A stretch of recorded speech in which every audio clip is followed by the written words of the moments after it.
Baby, I need you to listen to me right now.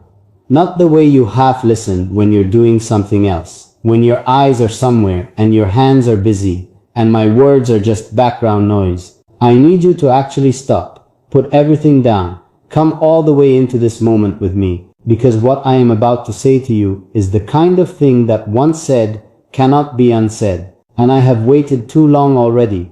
I have swallowed this back down too many times, talked myself out of it too many nights, convinced myself that the timing wasn't right, or the words weren't ready, or you weren't ready, or I wasn't ready, but I am done waiting. I am done choosing silence over truth. And if you walk away from this without hearing me, really hearing me, then I don't know what's left. I don't know where that leaves us. And that terrifies me more than saying any of this ever could. So please, stay with me, just for right now, just for this. I need to tell you what has been happening inside me, the real version, not the version I show when I'm trying to seem like I have everything together, not the version that smiles and says everything is fine when everything is the furthest thing from fine, the actual version. The one underneath all of that, the one that has been pressing against the surface for so long that I can't keep it contained anymore, because I have been losing you. Slowly, quietly, in ways I'm not sure you've even noticed. I have been feeling you slip through my fingers like water, like light, like something I desperately want to hold on to, but can't seem to grip tightly enough. And I need you to know that. I need you to understand that this feeling, this specific terrifying breathless fear of losing you, is what finally broke through every wall I had left. Because I would rather break open than lose you quietly.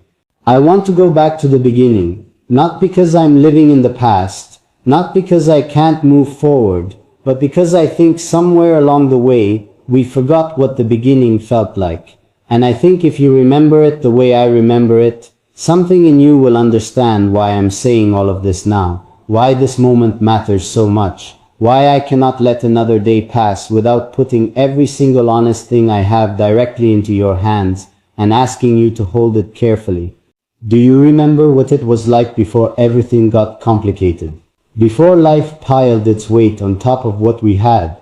Before the noise of the world got loud enough to drown out the quieter, more important sounds between us? I remember it with a kind of clarity that surprises me sometimes. The way a scent can suddenly take you back somewhere completely. The way a certain quality of light can collapse all the years between now and then in a single second. I remember what it felt like to be near you, before I knew how much I needed you. That warmth, that ease, that feeling of being exactly where I was supposed to be without having to think about it, or earn it, or hold my breath waiting for it to disappear. I didn't know then what I know now. I didn't know that what I was feeling in those early moments was not just the beginning of something good, it was the beginning of something that would fundamentally rewrite who I was as a person. I didn't know that you would become so woven into the fabric of how I understand myself, that trying to separate you from me would feel like trying to separate a color from light. I didn't know any of that then. I just knew that being around you felt like breathing correctly for the first time. Like every breath before you had been slightly wrong, slightly shallow, slightly missing something essential. And then there you were, and suddenly everything was full. I have been thinking about all the ways I have failed you. And I need to say that out loud because I think it matters. I think you need to hear it. And I think I need to say it. Not as punishment, not as self-destruction, but as honesty. Real honesty. The kind that requires you to look directly at your own behavior without flinching and name what you see. I have not always shown up for you the way you deserved. There were moments when you needed me to be present, and I was distracted. Moments when you needed me to be soft, and I was hard. Moments when you were quietly asking for something. Not with words, because you rarely ask with words. You ask with your eyes and your silences, and the specific way your energy changes when something is wrong, and I missed it. I saw the signal, and I let it pass without responding. And I am so sorry for that. More sorry than I know how to properly express. Because you deserved better than a person who sometimes looked right at what you needed and chose the easier thing instead. But here is what I also need you to hear. Here is the other side of this honesty. Because real honesty is never just one direction. I have loved you in ways you haven't always seen. In the quiet ways. In the background ways. In the ways that don't announce themselves or ask for recognition. Every time I changed something about myself because I knew it was affecting you. Every time I swallowed my own frustration because your peace mattered more to me than being right. Every time I lay awake running through a conversation we had, not to win it in my head, but to understand it better, to understand you better, to figure out how to be what you needed more completely. I have been working on this, on us, on becoming someone who deserves to be standing next to you. And I need you to know that even when it wasn't visible, even when it didn't look like anything from the outside, the work was happening. You were always worth the work. I need to talk about the distance, because something shifted, and I felt it, and I don't think we ever actually talked about it. There was a moment, I can't give you an exact date. It wasn't a single moment really, it was a gradual thing, a slow cooling, where I felt you start to pull back, not dramatically, not with a fight or a confrontation, or any of the things that would have at least given me something clear to respond to. Just quietly. The way warmth leaves a room slowly, so slowly you don't notice until you're already cold. Your laughs got a little shorter, your silences got a little longer. The space between us in a room stayed a little wider, and I noticed every single millimeter of it. I noticed and I didn't say anything, and I don't fully understand why, except that I think I was afraid. I was afraid that if I named it, it would become more real. That if I reached for you, you would step back further. That the distance might be your way of telling me something I wasn't ready to hear. So I stayed quiet. And you stayed quiet. And the distance stayed. And I have hated myself for that silence every single day since. Because here is what I know about you. You do not pull away from things that are good. You do not create distance from something that is making you feel safe and seen and loved. When you retreat, it is because something hurt you. When you go quiet, it is because something went unaddressed for too long. Because something built up inside you that you didn't know how to bring to me. Because at some point, you stopped trusting that I would receive it the right way. And knowing that, really sitting with that truth breaks my heart. Not in a dramatic way. In a quiet, serious way. In the way that makes a person want to reach back through time and shake themselves awake, make themselves pay more attention, make themselves be more worthy of the trust that was being placed in them.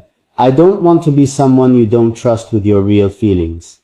That is one of the most important things I can tell you. I don't want to be the person you edit yourself for.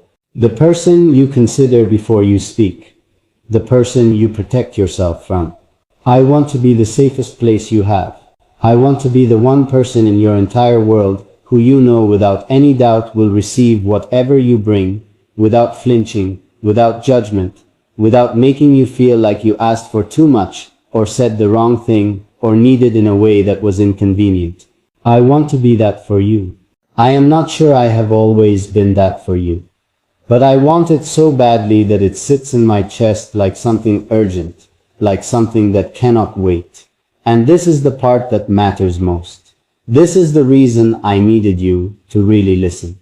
Because I have realized something recently, something that has been clarifying over weeks and months of quiet reflection, something that has moved from a feeling into a certainty, the way the best truths always do, slowly and then all at once.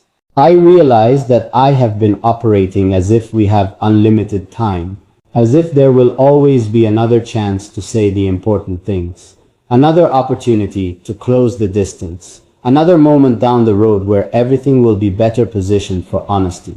I have been living as if the story of us is guaranteed to continue simply because I wanted to. But nothing is guaranteed, and you are not guaranteed. And the thought of a world where you are no longer in my life, where your laugh is no longer something I get to be responsible for, where your quiet is no longer something I get to sit inside of, where your particular way of existing in the world is something I only remember instead of something I get to witness. That thought does not produce sadness in me. It produces something closer to terror. Clean, clear, unambiguous terror. The kind that strips everything unnecessary away and leaves only what matters. And what matters is you. What matters is this. What matters is that I do not let another day pass, treating us like something that can wait. You cannot wait. We cannot wait. This cannot wait. I have so much more to say to you about the specific ways you have made me better, about the things I see in you that I don't think you see in yourself, about what I want for us, not in the vague, hopeful way, but in the specific, detailed way that means I have actually thought about it, actually pictured it, actually let myself want it fully, instead of keeping it at a safe distance where it couldn't disappoint me. About the future I have been quietly building in my mind that has you in every single room of it. But first I need to know that you're still here, still with me, still willing to let me reach across whatever distance has grown between us and find your hand in the dark. Because I am reaching right now. I am reaching with everything I have, and I need you to know that this reach is not desperate, it is certain. It is the most certain thing I have felt in longer than I can remember. I am not reaching because I am afraid. I am reaching because I choose you, deliberately, clearly, with my whole eyes open and my whole heart ready and nothing left to hide behind. I choose you today, the same way I would choose you if I had to start all over from the very beginning, knowing everything I know now, knowing every hard moment, and every distance, and every silence, and every complicated in between. I would still choose you. I would choose you faster,